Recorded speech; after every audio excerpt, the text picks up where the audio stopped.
Om Jananim Sharadam Devim Ramakrishnam Jagadgurum Padapadme Tayo Shritva Pranamami Muhurmuhu.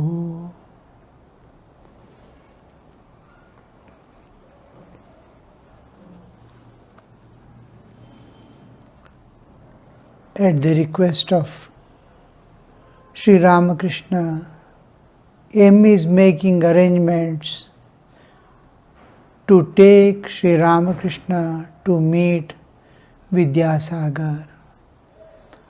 So he is requesting Vidyasagar whether he can bring Sri Ramakrishna to him, the Paramahamsa commonly known in those days. And Vidyasagar is inquiring what kind of Paramahamsa is he, and M is giving him a basic introduction what Sri Ramakrishna is. In that, how he lives with red bordered cloth and polished slippers. He lives in a room of Rani Rasmani's temple garden, who is a Leela Sahachara and preparing platform for the divine play to go on.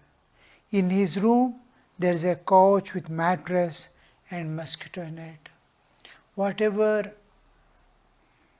things that are needed, just bare necessities of life that protects our bodily existence, mental states and feeling heart, has to be attended to.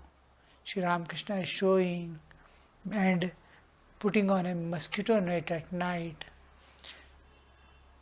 You have to take, each one has to take care of his bodily existence, protect himself.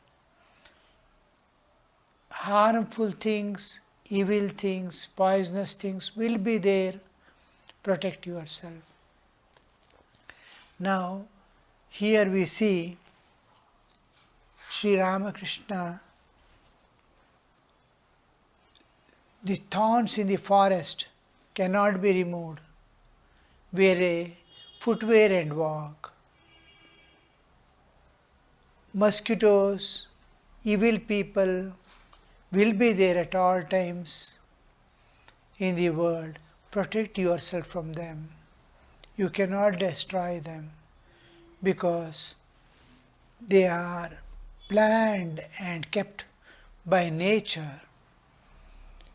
So, instead of wasting time trying to eradicate, we have to take, because purpose of human life is entirely different, and in that we have to fulfill the purpose for which we have come without diverting. Minimum necessities we have to, and the protection that we need, we have to take care.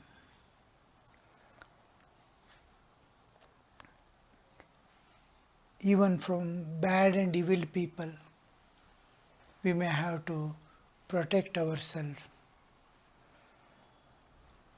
He has no outer indication of holiness. The second thing is to do any act. The question comes, have you the authority and power to do? Now, evil people are there in the world. Around you it will be there. Can you get rid of them? Can you eliminate them from nature? No.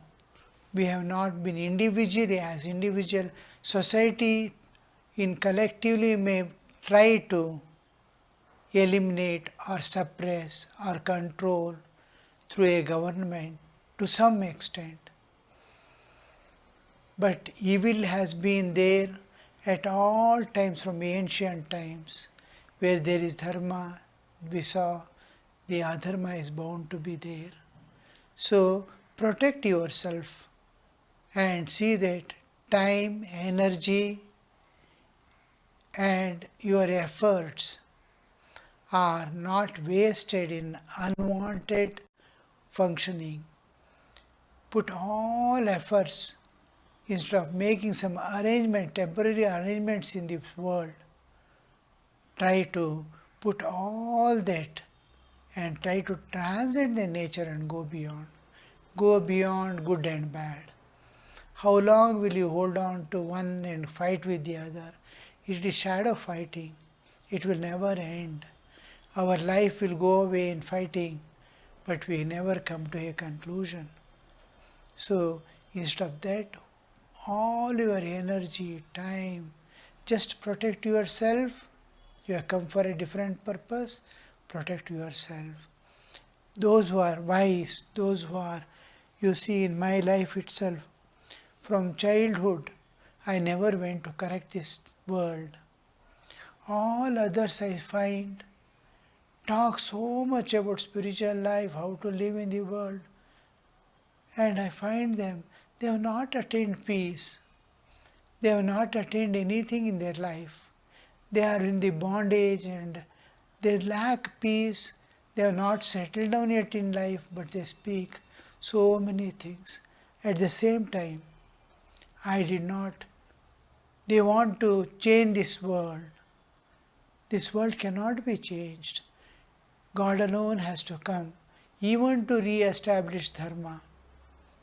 And what can we do? We live for few days here in this world and go away.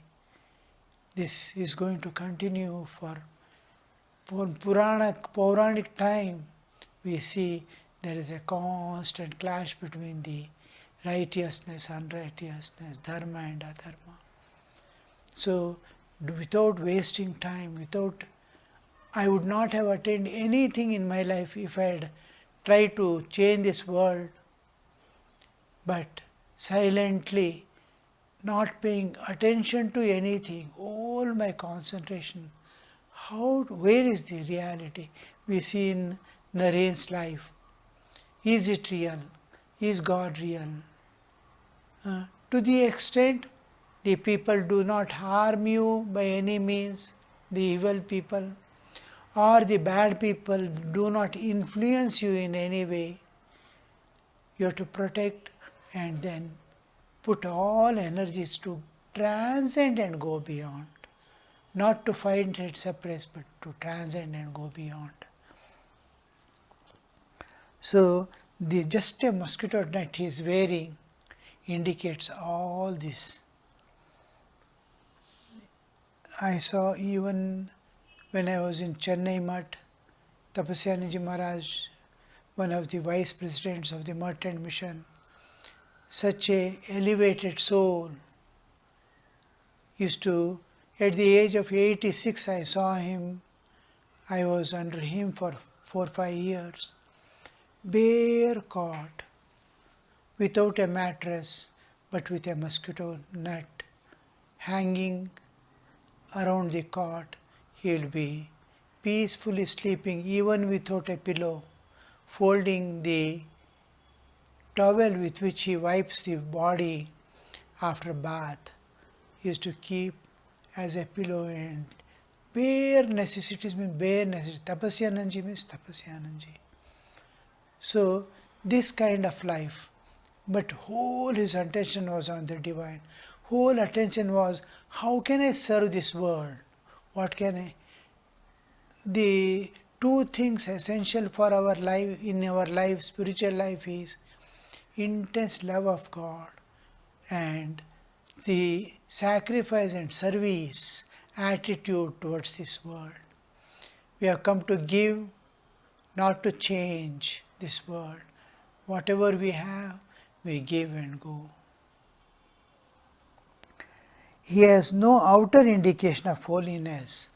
Here we see the ochre clothes we wear. He is asking, does he wear? an ochre clothes? Vidyasagar is asking him. In reply, he is telling, he has no outer indication of holiness. He honors that at all levels. When he was a boy, school at home, school going, or still younger, all the religious observances he used to follow, doing Sandhya Vandana, wearing tilaka, all that he used to follow. With all other children he will play. But a day comes not to hold on to these externals, non-essentials. He used to differentiate between the essentials in religion and non-essentials in religion. And just to keep the tradition going, he used to observe the external things and non-essentials just as a part of discipline, but wholeheartedly he would cling to the inner reality, to the essential part of the religion, love of God, total dedication, absolute sincerity. These he used to hold on wholeheartedly, and I have to wear tilaka, I have to face east and sit. All these are secondary. These are kept so that the whole being is participating in that act till the inner awakening is there, after which we can totally, we do hold on to the internal, that is the essentials of the religion. So he has no outer indication of holiness, wearing vibhuti or tilaka or wearing such and such clothes. No. You see, when he took sannyasa from Totapuri Maharaj, he was wearing the same clothes. These ochre clothes indicate fire, the fire within of longing, fire that doesn't allow any external desires to enter. The world, enticing world, cannot entice. Our awareness, consciousness, we become fully conscious. Oh, everything as if we are putting in the homa. All things, good and bad, enter. But they get in fire. How do you put?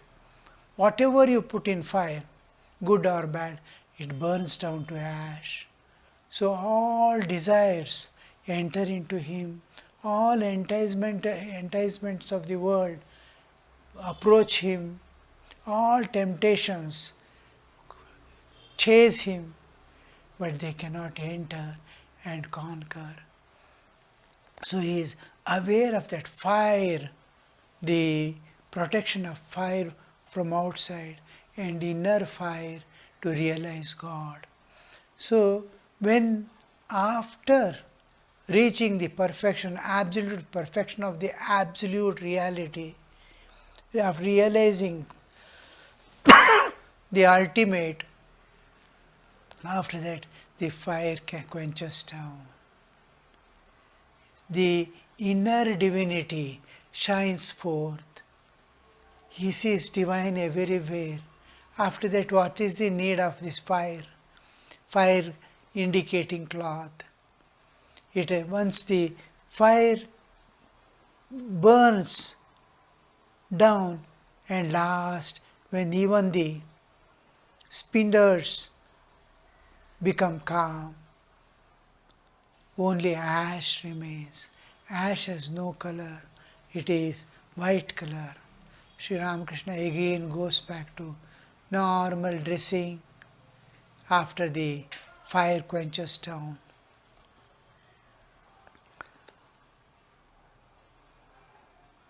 But he does not know anything except God. From childhood we see a strange thing in the life of Sri Ramakrishna. From childhood, one thing he was totally involved during his childhood days with the school boys and all that. The Puranic stories that he would hear from the people explaining these things, he would grasp and reproduce and feel identity with the deities. Like suppose Ramayana he is listening, Ramayana is going to explain to his or play with his friends, then he would feel that identity with Rama. Krishna's play, when it displays in a dramatic way with his friends, he would feel that oneness with. These two important factors is his awareness was filled with the divine, of God and things like that. Higher realities of life, birth, death. He would curiously look at the death, people carrying the body and putting it to burn. So all this, the realities of life, he used to observe on one side, and other, the transcendental realm, as if it is descending into the relative, the Puranic stories he used to observe. His mind used to dwell on something which is beyond but belongs to the realm of reality, not daydreaming, which belongs to unreality. The whole of the world we are seeing today, whether it is in TV or in mobile, the child from the birth it is seeing is a virtual world of dreaming of this world in various ways, not the realm of the transcendental reality. One day or the other we have to face this reality of life and reach the absolute reality. So this we see, but he doesn't know anything except God. What doesn't belong to the divine, from childhood he had no interest to penetrate into and see.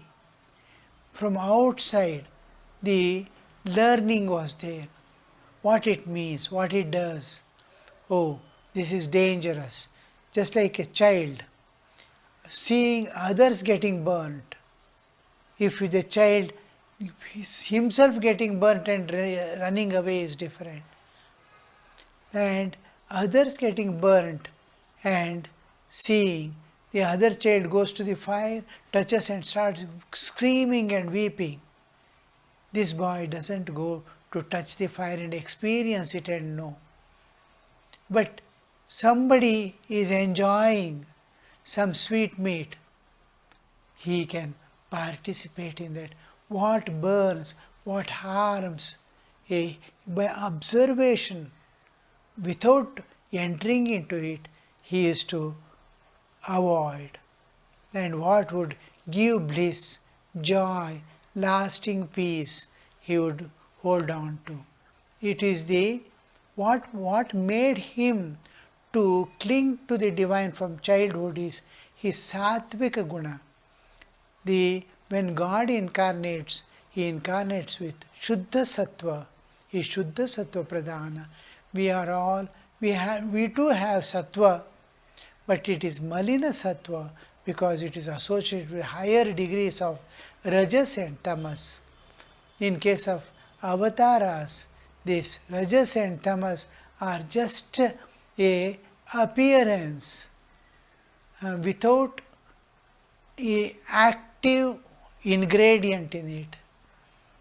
So the whole thing, because it is sattvic body, because it is sattvic mind, it is whole thing responds to the divine. And with the things which are not divine, because this world is world of duality, opposites, good and bad, right and wrong. So when these dualities are there, there is divine, and where the divine is absent. Where there is divine is absent, he used to not hate it or dislike it, but be away from it. At the same time, feel compassion, feel love. Same love which you would give to a good person, he would give the same love to the other, but keep himself away. The service, suppose a boy has fallen who is of good nature, who is friend of his, and another one who doesn't like him, and a bad boy with bad things, if he falls down also, he will go and attend in the same way as he would do to the other boy. The difference between good and bad dissolves when the need comes in their life, because the love and compassion is equal on all beings. But because harm should not come, influences should not, I should not fall under the influence of it, I keep away. That doesn't mean he dislikes it or hates it, or it is a not avoiding but keeping away. What a difference it makes. I am avoiding or I am keeping away. So love and compassion was always there, because he is an incarnation of God. He has come for lifting the people. When the jivas, the most important part of the universe, which needs support, knowledge, giving and lifting them, is the fallen people. So God incarnates for the sake of fallen people. But He doesn't run behind it, He doesn't acquire those qualities, He doesn't interfere into their physical. The spiritual is awakened within, and that needs great sacrifice, great love and compassion. So we see here he is introducing Sri Ramakrishna in what way? He has no outer indication of holiness, but does not know anything except God. Wow. See the way in which he is presenting Sri Ramakrishna to Vidyasagar. What would be the Vidyasagar?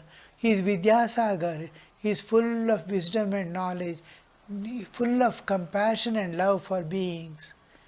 So his vision, he already has created an image of Sri Ramakrishna in his mind.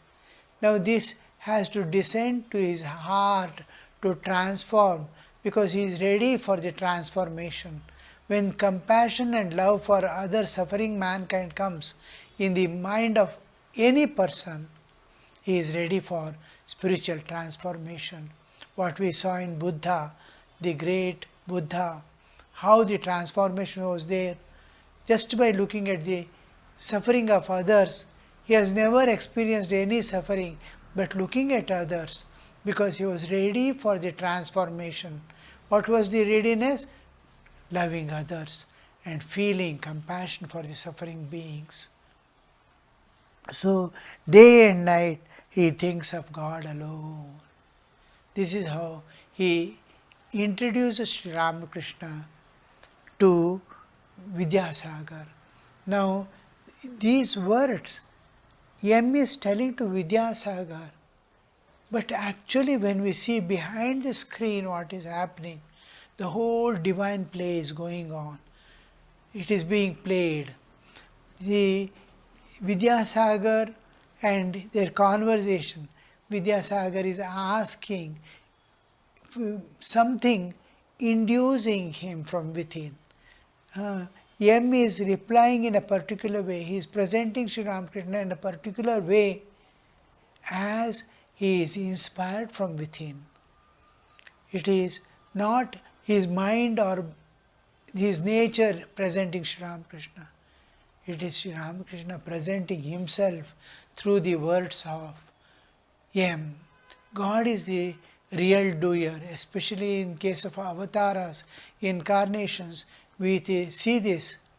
A person talking about an incarnation, the person is not talking. It is God making the person talk.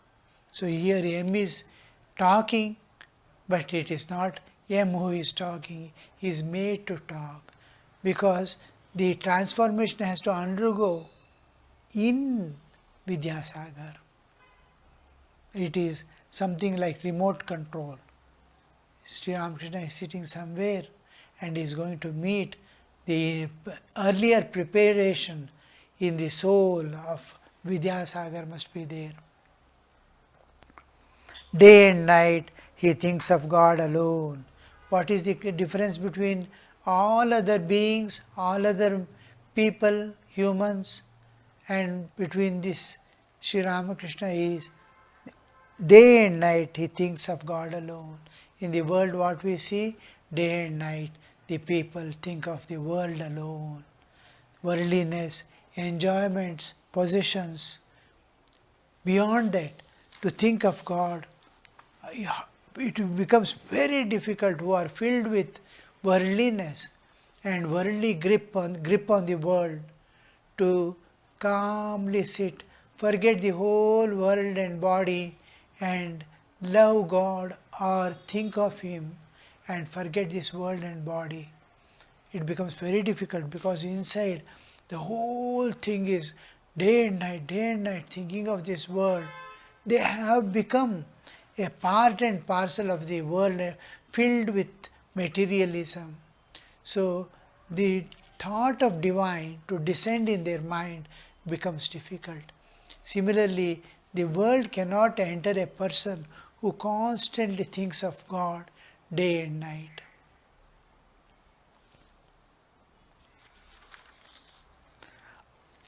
Then comes the actual incident of Sri Ramakrishna going to meet Vidyasagar. On the afternoon of August 5th, the master left Dakshineshwar in a hackney carriage, that is horse carriage, accompanied by Bhabanath, Yam and Hazra. Vidyasagar lived in Badur Bagan in central Calcutta, about 6 miles from Dakshineshwar. On the way, Sri Ramakrishna talked with his companions, but as the carriage neared Vidyasagar's house, his mood suddenly changed. He was overpowered with divine ecstasy. Not noticing this, M pointed out the garden house where Rajaram Mohan Roy had lived. The master was annoyed and said, "I don't care about such things now."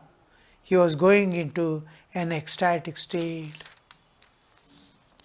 Now, it was 5th August 1882 when Master left Dakshineshwar in order to meet the Vidyasagar. He is accompanied by M, who has arranged the meeting between Sri Ramakrishna and Vidyasagar. Hazra was also there and Bhabanath. Vidyasagar lived in Badur Bagan in central Calcutta, a place about 6 miles from Dakshineshwar. Dakshineshwar is where he is staying. He has to go 6 miles away into the Calcutta. The Dakshineshwar to Calcutta, 6 miles. You see, present Belur Math is on the other side of the river Ganga. The Dakshineshwar where he lived is on the other side. That is eastern bank of Ganga. From there it is just 6 kilometers away. In a horse carriage it may take about 40 minutes to ride. On the way, Sri Ramakrishna talked with his companions, those who are going with him, Bhavanath, M and Hazra. Companions, but the carriage, and you can imagine what he would have talked. Something about divine, something about spiritual life, something about Vidyasagar's greatness. Just like Sri Ramakrishna made M to present Vidyasagar, Sri Ramakrishna to Vidyasagar. Now Ramakrishna might have been speaking about Vidyasagar too. Why is he going to see him? What is the greatness in him? He might be explaining to these people, look there, what you find in Vidyasagar. And this is how we have to develop love of God. The same thing, what He is doing for the world, we have to turn it to the divine also, without withdrawing it from the external, till we become totally immersed in the divine and we are not able to take care of our own body. When we are getting lost in the love of God, we have no other duties to perform in this world. Till then, you have to show compassion for the suffering mankind. Till then, you have to love all beings and be concerned about their welfare. Om Shanti Shanti Shanti Harihi Om Tat Sat Shri Ramakrishna Arpanamastu.